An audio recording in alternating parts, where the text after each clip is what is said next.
श्री राधे कृष्णा। जय जय श्री राधे कृष्णा। बृहस्पतिवार की कथा। बृहस्पति जी बोले, हे ब्रह्मा जी, आप अत्यंत बुद्धिमान, सर्वशास्त्र, चारों वेदों को जानने वाले में श्रेष्ठ हो।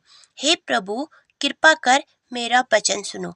चैत, अश्विनी, माघ और आषाढ़ मास के कुशल पक्ष में नवरात्र का व्रत और उत्सव क्यों किया जाता है?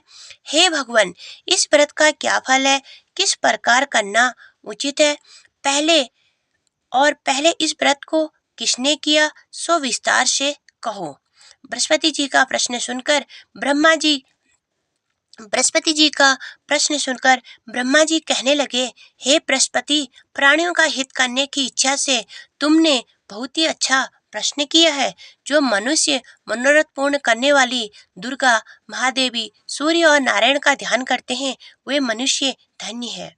यह नवरात्र का व्रत संपूर्ण कामनाओं को पूर्ण करने वाला है। इसके करने से पुत्र चाहने वाले को पुत्र, धन चाहने वाले को धन, विद्या चाहने वाले को विद्या, सुख चाहने वाले को सुख मिल सकता है।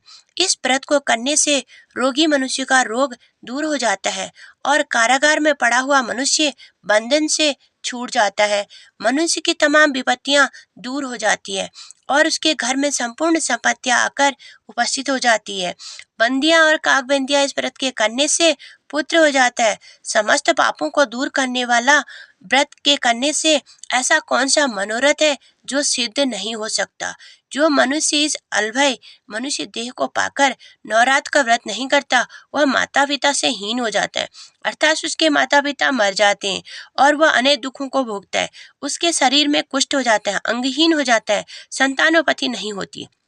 इस प्रकार वह मूर्ख अनेक दुखों को भोगता है।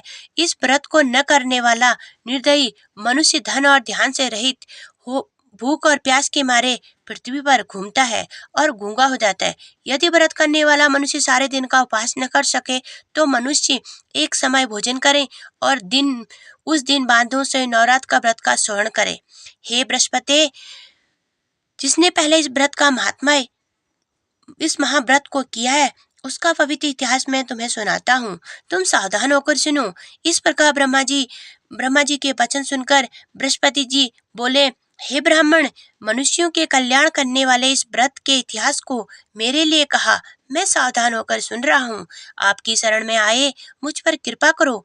ब्रह्मा जी बोले, पीठत नाम के मनोहर नगर में एक अनाथ नाम का ब्राह्मण रहता था। वह भगवती दुर्गा का भक्त था। उसके संपूर्ण सद्गुणों से युक्त मानो ब्रह्मा की सबसे पहली रचना हो।